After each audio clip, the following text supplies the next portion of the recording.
Conor McGregor just can't keep his mouth shut on Twitter about the lawsuit. Conor McGregor was sued not too long ago for the alleged sexual assault of Nikita Hand. And as we speak, the judge right now is contemplating whether or not he should fine Conor McGregor for his antics on Twitter. So Conor listened to the judge, right? You know, he stopped going on Twitter and went right to Instagram to talk about Nikita Hand. We're going to get into that. We're also going to get into Conor McGregor talking to Dana White apparently about a fight with Michael Chandler coming up. Do we even care anymore? Also, Logan Paul versus John Fury in the works. Ilia Topuria is legitimately planning to vacate his featherweight title, and Ariel, Helwani, and Belal Muhammad went off on Twitter. All this and more on JackMMA News.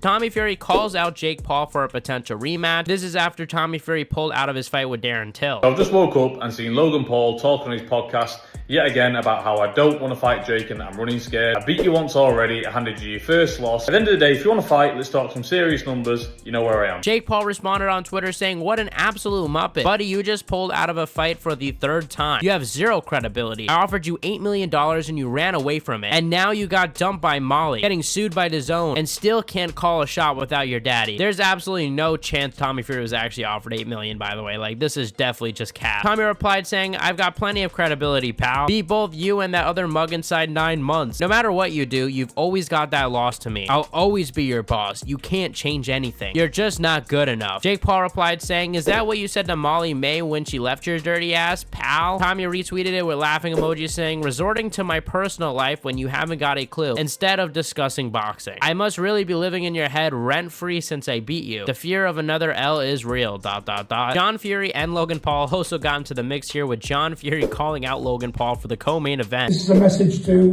Logan Paul. Keep going on about saying Tommy don't want to fight your brother. Here's one for you, my friend. He does want to fight your brother. And I'll tell you what else. I will fight you on the undercard. I will let my hands go. I won't shit myself. I'll let me fucking hands go." Logan Paul just replied, "Start training. Glad to see fighting old men as a Paul family trait." Colby Covington went off on Kamaru Usman and Joaquin Buckley. Colby went on a live stream and was asked who his least favorite fighter in the UFC was, and he said Kamaru Usman. Colby, who is the opponent you fought that you hate the most? Definitely Marty Usman, just because he's a cheater. He's a coward. He definitely cheated multiple times in our fight, so. I mean, Colby's still beefing with Kamaru in 2024. Like, dude, like, come on, just give it up already. Colby also went off on his opponent Joaquin Buckley that he's going to be fighting this weekend, saying he's going to give him a wedgie, and also talked about how he thinks he could beat Joaquin. Ethan Pooch, how am I beating Buckley any way I want, bro?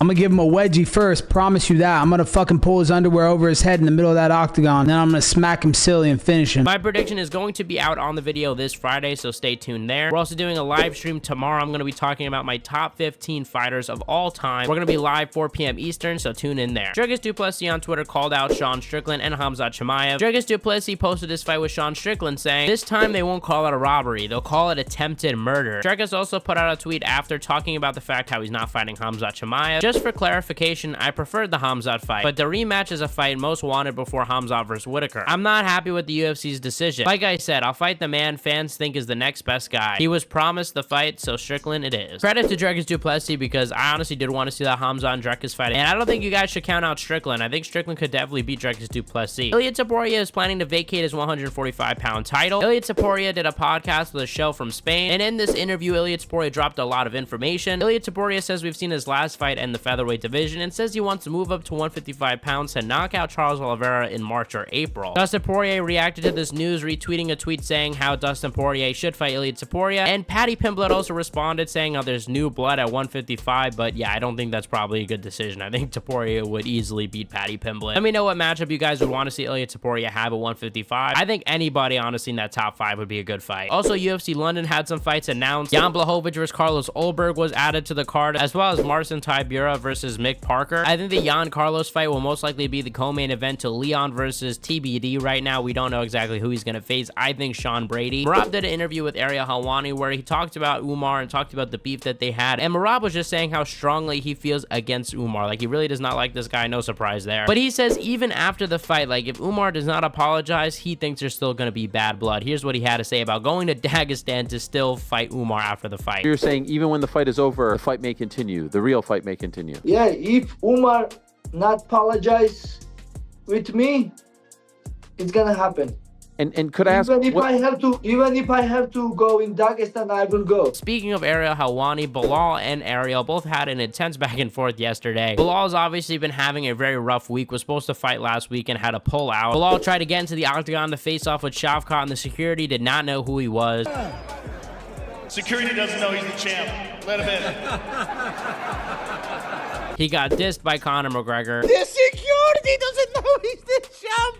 Look at the state of this country. Dissed by Kamaru Usman. What are we doing when even the security working the UFC vet don't know you are champion? Oh my God. Belal actually replied saying, "Isn't that the guy I made cry on his own podcast? How's the podcast called Pound for Pound if he's not even ranked?" But Jake Shields did an interview with Belal Muhammad where the two talked about Ariel Helwani, accusing Ariel of not liking Belal due to Belal's heritage. Are you and Ariel Helwani cool or no? I guess he probably don't like you because your heritage. 100%. And then I'll say that from the beginning because I was like, he's never invited me on his podcast. Ariel Helwani replied on X saying, "Yeah, that's not true, and you know it, but keep making shit up." Jake Shields replied and said, "So when have you invited him? You were calling Belal a liar?" Ariel replied on Twitter simply saying yes, and also posting a video of him literally inviting Belal Muhammad numerous times. He's never invited me on.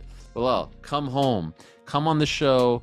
We'll put you over. Belal, you're always welcome. You're always welcome home. Come to the #1 show. As well as posting a full thread underneath of him supporting Belal multiple times, asking him for an interview. Jake Shields replied and said, "You do realize that most fighters don't watch your show, right? Why don't you send him a DM or text message?" Ariel replied, "Sure, here's me texting his manager in 2016. He posted a screenshot of text messages sent to Belal's manager where he literally asked, like when he could have him on. And to put the final nail in the coffin, Jake Shields went after with one more attack, basically dissing Ariel Helwani, saying, "I guess he watches my content, but I don't watch his." Ariel retweeted this, just showing like Jake Shields following him. So yeah, like that was just the nail in the coffin here. And now the final story, Conor McGregor. Right now, he has once again gotten to a serious controversy revolving this lawsuit. Now, not that long ago, he was in court found civilly liable for the sexual assault of Nikita Hand. The jury sided with Nikita in this situation, and Conor McGregor was forced to pay all these fees, including legal fees for Nikita Hand now. And the judge said that he needs to take some time to actually judge the antics of Conor McGregor, because Conor, if you guys recall, he uploaded a long unhinged tweet going off on Nikita Hand, and the judge said, "Look, this is inappropriate. I need to think about this and look at your behavior." Well, Conor McGregor was told, "Don't go on Twitter, don't talk about this case publicly anymore," and he just couldn't help himself, because yes, while he got off Twitter, he went right on Instagram, reposting something about the news about the Jay-Z lawsuit, him being an alleged sexual assaulter as well. Conor McGregor uploaded this on his Instagram story saying, "Never settle with blackmailers ever." Once again going off on Nikita Hand, calling her a blackmailer, basically just trying to make it out like he did nothing wrong. It also is rumored that Conor McGregor is now considering moving away from Ireland and moving into the United States. A source told the Irish Mirror saying, "Conor has been completely rattled by the devastating fallout as a result of losing the civil case. He is going to appeal the verdict to clear his name. He is genuinely very upset by it all and the manner in which he feels he has been betrayed. He is literally fleeing his own country now after this." Conor also had a heated back and forth with Michael Chandler. Conor McGregor put out a now deleted tweet saying 19 KOs in pro MMA. "That's not my business though. Great chat at Dana White. Love your thinking." Obviously saying he's talked to Dana White recently, so there might be some news on a fight with him. Michael Chandler responded to this saying, "Remember in the cold tub doing the tough challenge? You said I'd be your 20th KO. Show up and try me at Notorious MMA." Conor responded saying, "It's you. Rest up, and I'll see you at the top." Michael Chandler just retweeted this saying, "Loading," because yeah, I think he's just like us. We all have our doubts. Conor McGregor has shown time and time again he is not the most reliable when it comes to this. We have waited years for this. I would not be surprised if the fight doesn't happen in 2025. I don't think this fight is going to happen until like end of the year 2025 if this fight is going to happen. Thank you guys for watching. You guys are the best fan base in MMA. Hit the subscribe button, like, comment, and share, and I'll see you guys in the next one.